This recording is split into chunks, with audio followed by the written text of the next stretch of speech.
नमस्कार, मैं हूं आपके साथ सोनम राय और आप देख रहे हैं हमारा मध्य प्रदेश। स्वागत है हमारे खास बुलेटिन में। नरसिंहपुर जिले के डोंगरा गांव स्थित एनटीपीसी पावर प्लांट में एक बड़ा हादसा हुआ है। आपको बता दें, जिसमें डंपर चालक विरोध की राखड़ में दबकर मौत हो गई है।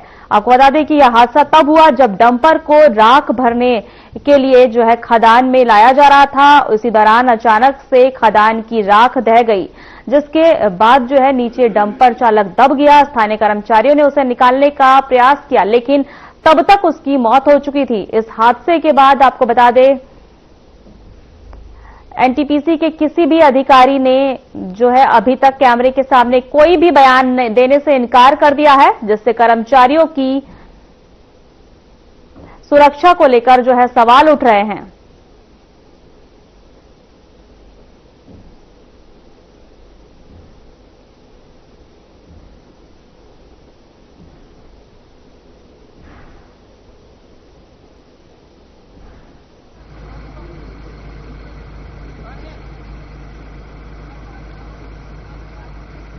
अरे जेर का गमछा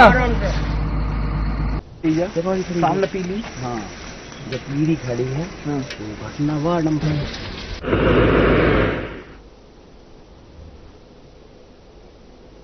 आपको बता दें कि एनटीपीसी में बड़ा हादसा हुआ है। जो ड्राइवर हैं, राख के दबकर डंपर में चालक की मौत हो गई है।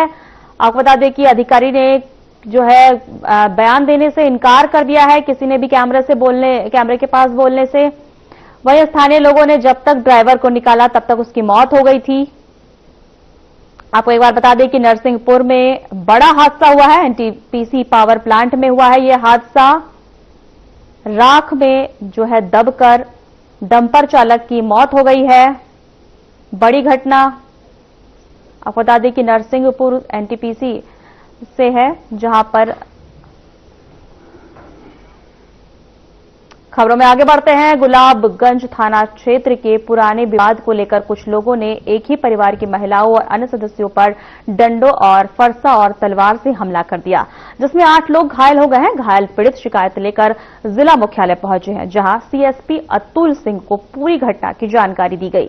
पीड़िता का आरोप है कि बीजेपी नेता छत्रपाल शर्मा के भतीजे ने हमला किया है और थाने में शिकायत करने के बावजूद उनकी सुनवाई नहीं हुई है, जिसके बाद वे एसपी कार्यालय पहुंचे हैं। वहीं सूचना पर सीएसपी अतुल सिंह मौके पर पहुंचे और घायलों का हाल जाना। कोतवाली और गुलाबगंज पुलिस को मौके पर बुलाकर इलाज करवाया गया। उन्होंने हमलावरों के खिलाफ एफआईआर दर्ज कर कार्रवाई का आश्वासन दिया।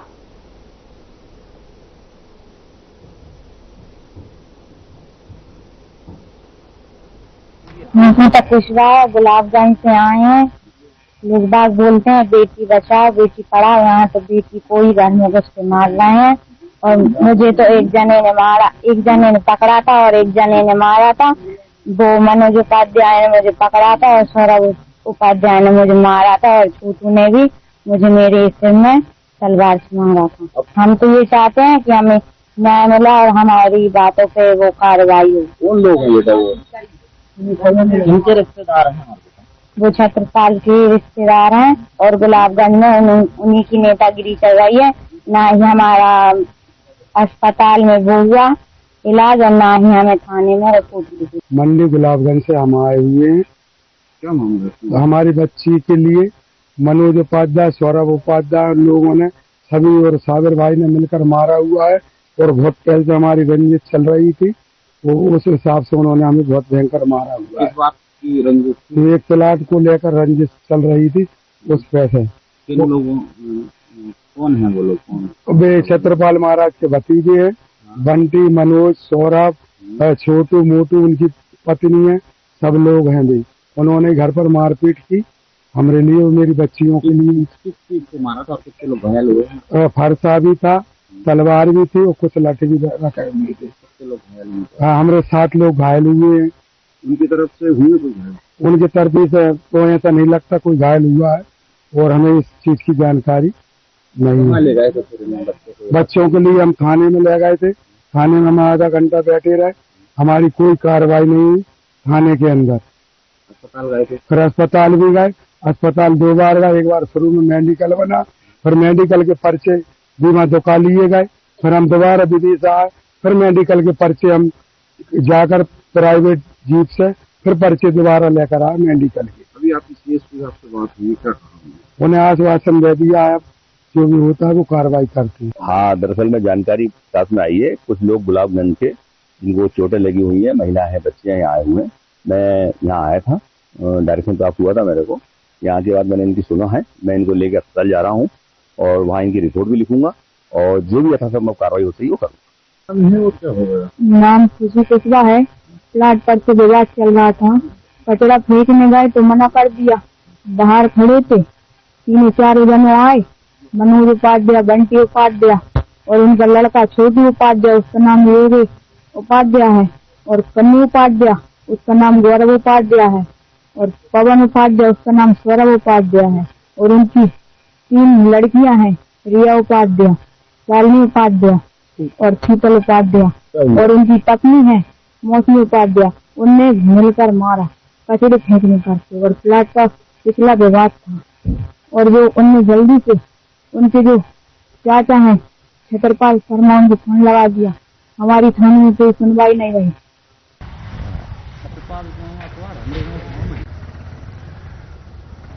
कुमार भैया,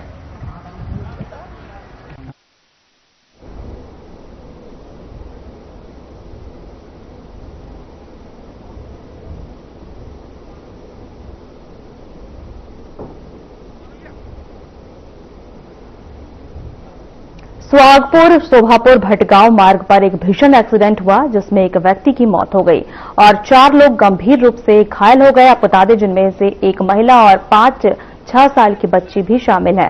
हादसे के लगभग 52 मिनट बाद एम्बुलेंस और डायल 112 जो है मौके पर पहुंचे, लेकिन घायलों को घटनास्थल से प्राइवेट वाहनों से ले जाने के लिए आम नागरिकों को मजबूर होना पड़ा। घटनास्थल पर शोभापुर चौकी का पुलिस स्टाफ तत्काल मौजूद था। घायलों का प्राथमिक उपचार सुहागपुर सरकारी अस्पताल में कराया गया। वहीं आपको बता दें कि गंभीर रूप से घायल लोगों को नर्मदापुरम रेफर किया गया।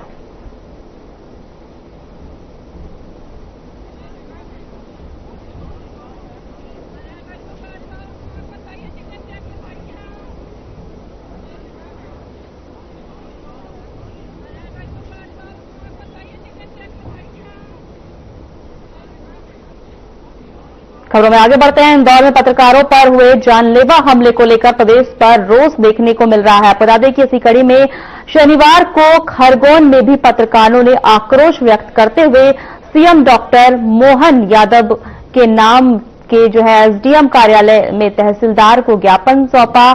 पत्रकारों ने ज्ञापन के माध्यम से मध्य प्रदेश पत्रकार सुरक्षा कानून जल्द लागू करने की मांग की है। राज्य स्तरीय अधिमान्य पत्रकार आशुतोष पुरोहित ने सीएम को डॉक्टर मोहन यादव के नाम जो है ज्ञापन सौंपकर इंदौर में पत्रकारों के साथ मारपीट की उच्च स्तरीय जांच की मांग की है। पत्रकारों का कहना है कि इंदौर की घटना कोई पहली नहीं है, बल्कि प्रदेश में लगातार पत्रकारों पर हमले बढ़ते जा रहे हैं। इससे यह प्रतीत होता है कहीं न कहीं भ्रष्टाचार उजागर होने के डर से कुछ प्रशासनिक अधिकारी और कर्मचारी दबाव बनाने की कोशिश कर रहे हैं।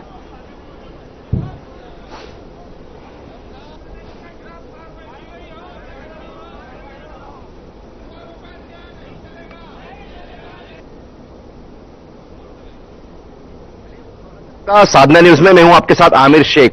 परिवहन विभाग में दलाली और भ्रष्टाचार का साम्राज्य अब बेकाबू होता जा रहा है।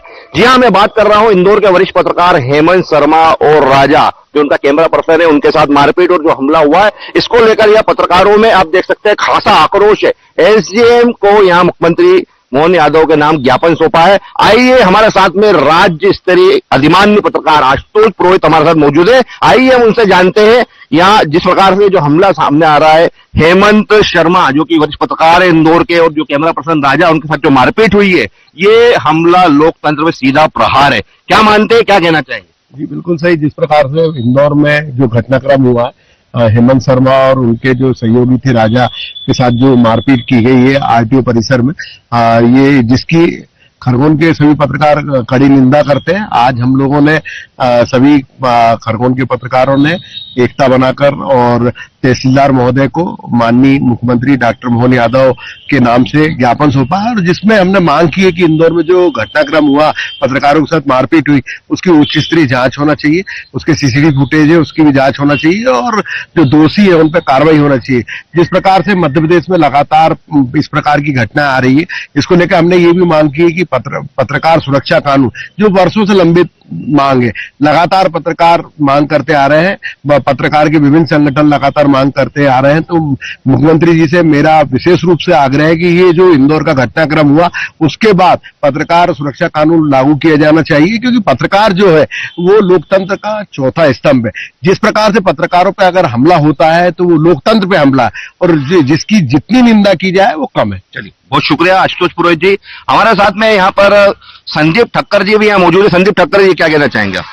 जिस तरीके से इंदौर के आरटीओ ऑफिस में गड़बड़ियां चल रही थी, उसको लेके इंदौर के 2 पत्रकार साथी वहां पे कवरेज करने पहुंचे थे, और स्टिंग ऑपरेशन के दौरान वहां के दलालों और जो वर्षों से जमे हुए कर्मचारी है उन्होंने मारपीट की, उसकी मैं कड़ी निंदा करता हूं, और शासन प्रशासन से मांग करता हूं कि जो दोषी है उन पर कठोर से कठोर कार्रवाई हो, ताकि आगे से इस प्रकार की घटना नहीं हो सके। चलिए, बहुत शुक्रिया आपका। अबू बकर रिया जी, क्या मानते हैं आप?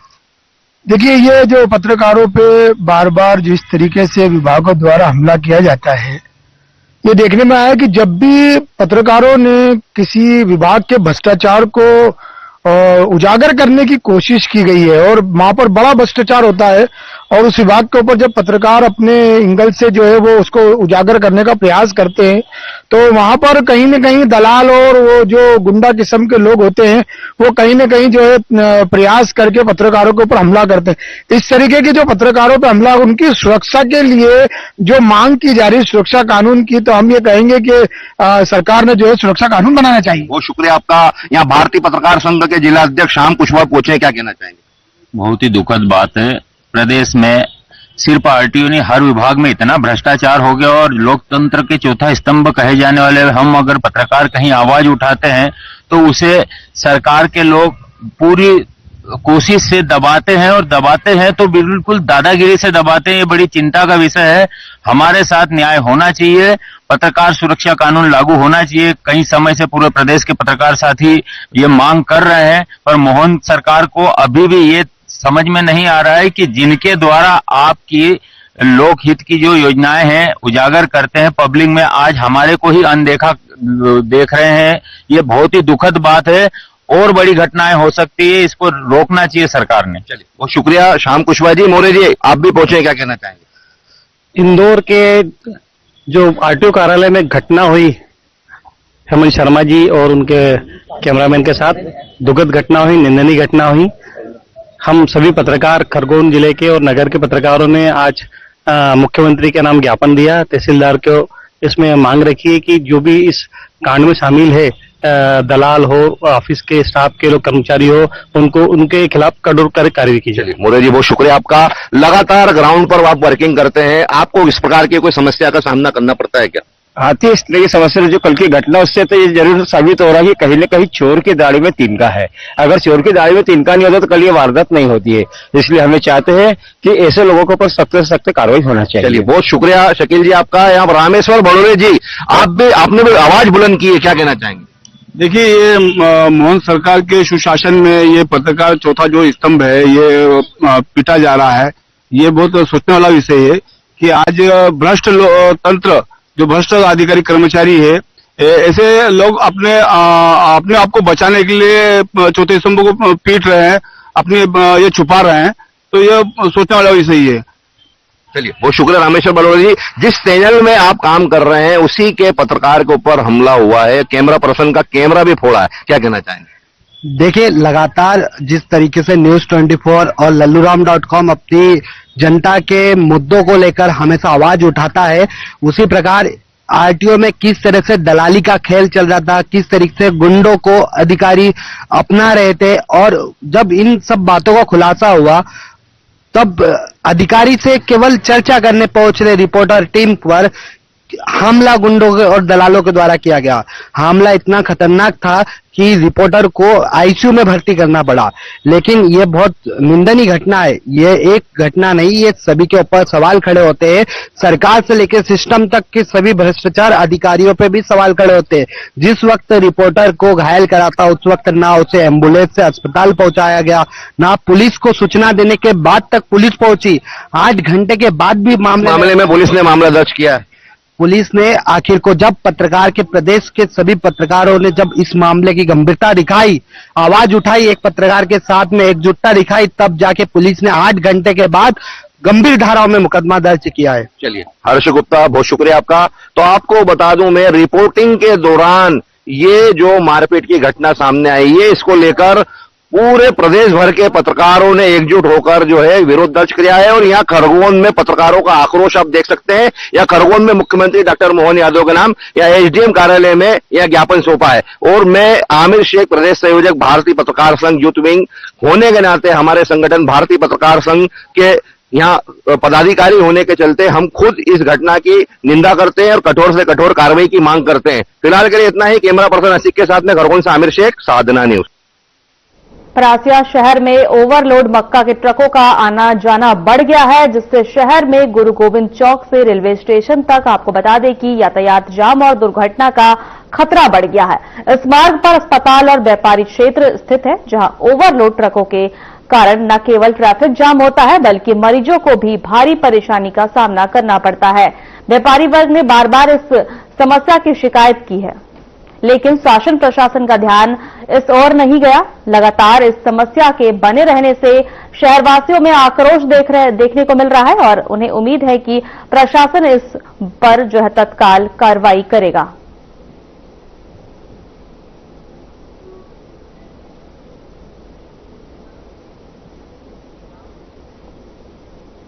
वक्त तो चला एक छोटे से ब्रेक का।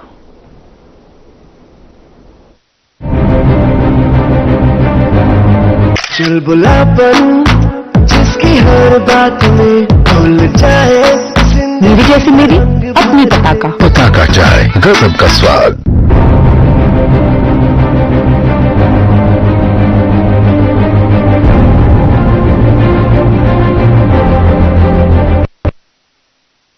ब्रेक के बाद आपका स्वागत है। इंदौर के पलासिया थाना क्षेत्र के मेडिकेयर हॉस्पिटल में एक गंभीर मामला सामने आया है। आपको बता दें कि 63 वर्षीय प्रशांत खंडेलवाल जो लीवर और किडनी के मरीज हैं, वो जो है हॉस्पिटल में गलत इंजेक्शन लगाए जाने से हालात जो है उनकी गंभीर हो गई है। परिजनों का आरोप है कि हॉस्पिटल में शुक्रवार रात प्रशांत को डायनापार इंजेक्शन दे दिया गया, जिससे उनकी तबियत बिगड़ गई और उन्हें तुरंत वेंटिलेटर पर भर्ती कराया गया।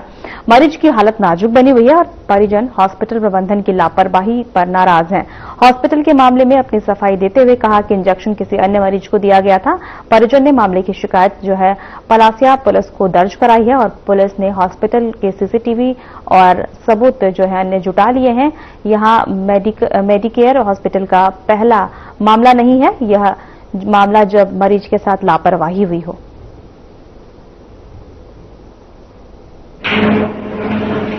जी, मेरा नाम निखिल खंडेलवाल है। मेरे पिताजी प्रशांत खंडेलवाल जी को मेडिकेयर हॉस्पिटल रविंद्र नगर रिसर्च सेंटर में एडमिट किया गया था। डॉक्टर नरेश पावा ने सजेशन दिया था कि उनको एडमिट किया जाए और मेरे पिताजी लीवर और किडनी से ग्रसित पेशेंट है, तो मैंने 24 तारीख के दिन उनको यहाँ पे एडमिट किया था और 25 तारीख के दिन उनका पहला डायलिसिस कराया था। डायलिसिस कराने के बाद में यहाँ पे नाइट में जो ड्यूटी डॉक्टर थे, तो उन्होंने एक दर्द का डायनापार इंजेक्शन उनको लगा दिया गया, जबकि किडनी पेशेंट और लीवर पेशेंट को डायनापार इंजेक्शन नहीं लगाया जाता है, जिस वजह से उनकी किडनी बैठ गई, उनका क्रेटेनाइन और ज्यादा हो गया। वो अच्छी कंडीशन में थे और हॉस्पिटल की लापरवाही की वजह से उनको आईसीयू में शिफ्ट करना पड़ा और वेंटिलेटर पर रखना पड़ा। और वेंटिलेटर पर रखने के बाद जब मैंने हॉस्पिटल से ये बात बोली कि ये आपने कैसे लगा दिया, तो वो बोलते हैं कि हमने नहीं लगाया, ये हमने गलती से लिख दिया है 3 नंबर, ये लगाया गया है 4 नंबर पेशेंट को, जबकि 4 नंबर पेशेंट कैंसर पेशेंट है। मैंने 4 नंबर के पेशेंट के डॉक्टर से बात करी तो उन्होंने भी उस चीज को डिनाई कर दिया। उन्होंने भी बोला कि ये इंजेक्शन न हमने बोला लगाने का, न हमारे द्वारा लगाया गया।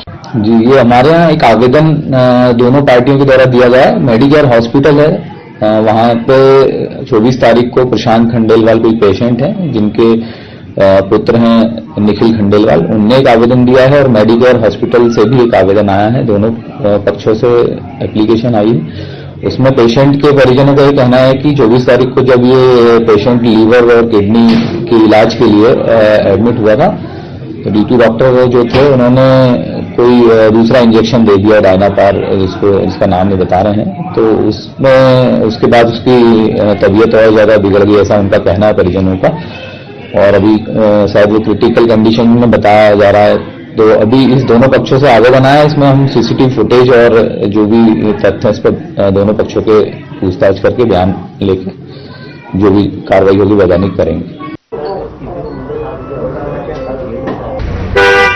मैडम पर थोड़ा सा हमको बाइट देते, एक छोटी सी बाइट के क्या हुआ था।